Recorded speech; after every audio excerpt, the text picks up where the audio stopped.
Hey guys. First off, gotta apologize. My quality is terrible. It's because I am running on an emulator on my computer, and firstly, my computer is not one designed to run emulators. It does really badly at that. And secondly, my computer is just crap. Um, so this is gonna look terrible. But anyway, so I can't really play the game on my computer because my computer just runs so badly. Like I can't do anything on emulators, but I can at least sit at the main menu here while I talk to you. So yeah, I'm gonna have to find out a new way of recording because I don't know how to record on my phone, but I'll try and work that out at some point, I guess. Anyway, I just wanted to explain experience gain in BTD6 quickly. And when I say quickly, I mean long and in depth, not quickly. Because a lot of people have, well, a few people have done their own guide so far, but they're just assuming it's the same as BTD5. They're not actually investigating at all to see if it is. And, well, quick answer to that, it isn't. It's very different. And yeah, and I don't think many people have really picked up on that yet. I posted a guide on Reddit about this, but I thought I may as well do a video explaining it a bit better. I'll also post this guide in the description if you'd rather read about it. But anyway, just to explain it in person. So basically, how experience works in BCD6, and this is for everything. This is for like player level, for earning experience to level up your monkeys, for your heroes. How it works is every round you finish, you get experience, and the amount of experience just depends on the round number. So the higher rounds will give higher experience. I gave a quick hint at what this is, which is just that round one gives 40 XP, and people worked it out pretty quickly. So I think there is a post on Reddit somewhere of someone explaining what the full formula is. But yeah, it is basically round one gives 40 experience. Every round after that is just plus 20 until round 20. Plus 20 on top of the 40, sorry. So the first round's 40, second round's 60, third round is 80, and so each one is just like the round number times 20 plus 20, and that goes on until round 20, and then round 21 jumps up, and you start getting more. And that happens a couple times. So basically, the longer you play, the more experience you get. It's much more beneficial to have a long game than to just keep like playing to round 5 and restarting or whatever. You don't want to do that. um, so a big thing in BTD5 was you could just spam a bunch of tier 1 towers without upgrading them and you get more experience. That doesn't do anything here. It doesn't matter. You can't increase this end of round bonus in any way. You can't, like, placing more towers doesn't increase it. Upgrading your towers doesn't increase it. Popping more balloons doesn't increase it. You always get 40 for round 1. You always get 60 for round 2. Unless you have a specific bonus like Monkey Knowledge, like this Monkey Knowledge gives 5% more experience, then that tower will get a bonus on top of that. But you can't actually, aside from that, increase the amount of experience a round is going to give you. The only exception to this is, the lag. See, I told you this is... Oh, is it going to crash? Yeah. Is basically like... Oh, no, I have to log in. Can I cancel that? There we go. Yeah, don't need that. Is these. The beginner, intermediate, advanced, and expert. Each one of these gives 10% more experience. So, beginner maps, round 1 gives you 40 experience. Intermediate maps, round 1 gives you 44 experience. Advanced maps, round 1 gives you 48 experience. So this one gives a 10% bonus over beginner. This one gives a 20% bonus over beginner. This one gives a 30% bonus over beginner. And extreme, which if it comes, we don't have plans yet, but whatever, we'll see. If that comes, we'll again give another 10% bonus on top of that. So it will be a 40% bonus over beginner. That's pretty simple. so yeah, let's say that you're actually in a game now, you're playing. So you pass round 1, you get 40 XP. What happens to that 40 XP? So it instantly goes to your rank, like your player rank. That number there to actually level you up and earn your monkey knowledge. You gain 40 experience towards this. which doesn't sound like much in relation to this big number, and it's not. So that's why you don't want to just like play it around 20 and then start a new game, play it around 20 again, because you're not going to get much from that. You have to like you really want to play all the way to around 60, or preferably play all the way to around 100 or something like that. But there's a bit more detail to that, so we'll get to that soon. But yeah, anyway, so you beat round 1, you get 40 XP towards your player rank. What then happens is you have 40 XP separate to this, the same number, which is then going to be divided by your towers that you have on screen. And how this is divided is that the tower costs, the cost you have invested into every tower on screen is going to be used as a ratio. So if we look at the same example that I put on my written guide, is basically if I have $200 invested in dart monkeys, so just one dart monkey on screen, $200 invested in boomerangs, and $400 invested in bombs, then that total cost ratio is like 1 to 1 to 2. And when you like relate that to my experience, that then divides it 10 experience to dart monkeys, 10 experience to boomerangs, and 20 experience to bombs. Bombs taking 20 because half of all of my total cash invested is invested in bombs. If you place an insta monkey, they are worth 0, so they don't take any XP. If you place a hero, that also does not take any XP. Even though the initial placement cost of the hero takes XP, and if you decide to pay level up, that also takes XP. That also, costs cash. That isn't going to take away from your XP at all. So you can place a hero. You could have a hero max level costing you like $1 million or whatever, and that's not going to subtract from your towers leveling up at all. The hero doesn't matter. So don't worry about that.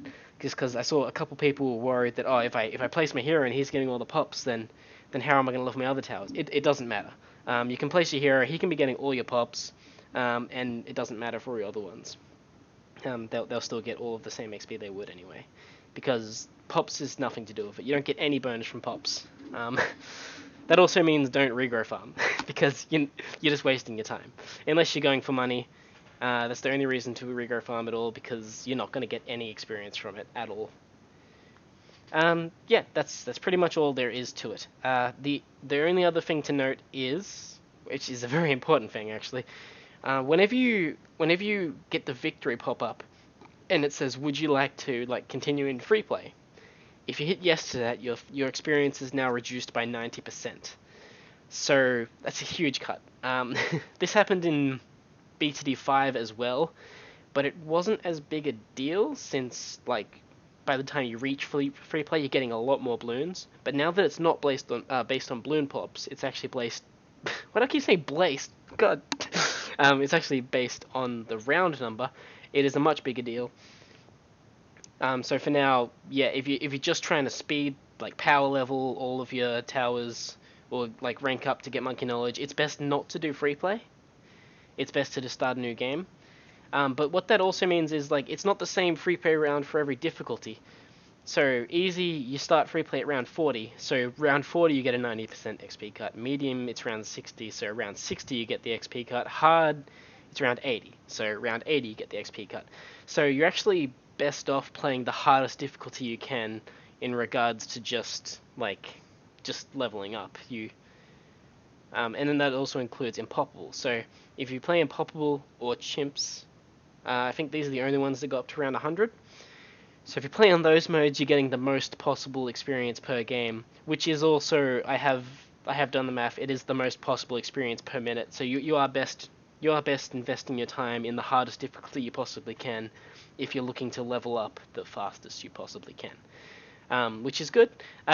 So yeah, of course, if you can't beat it, if you lose around 80 on Impoppable, if you're losing before round 80 on Unpoppable, you may as well just play hard until you get stronger tower unlocks, because you're not you're getting I think because this isn't actually giving you any more XP unless you get to a higher round. The only thing that gives you more XP is these 4 here.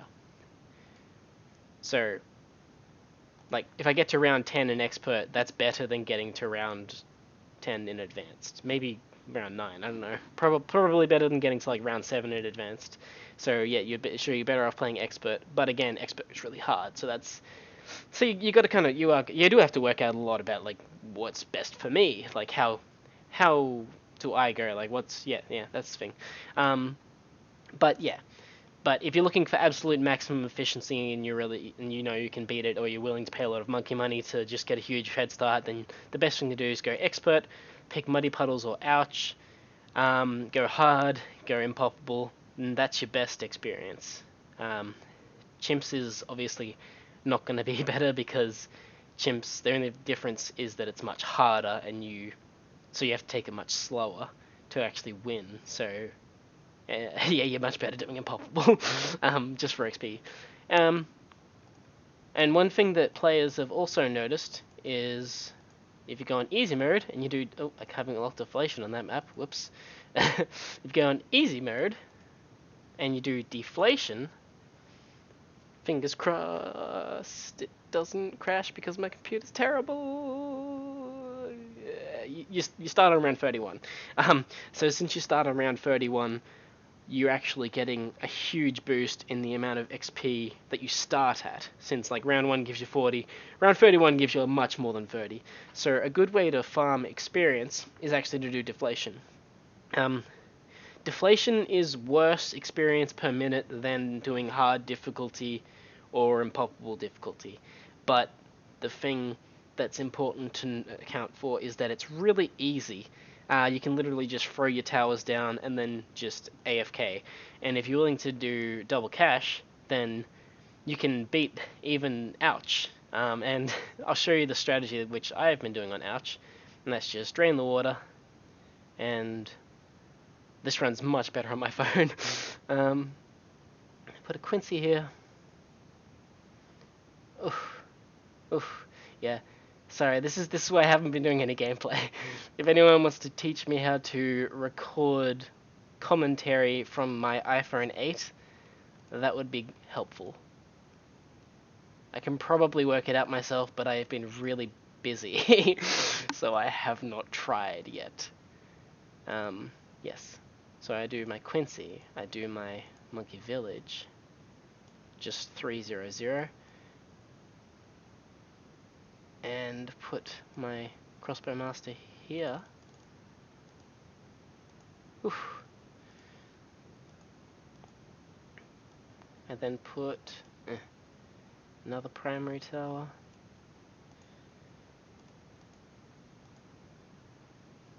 Mode press here.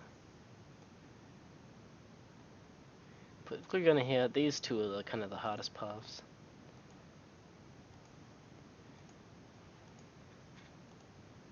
Set to strong.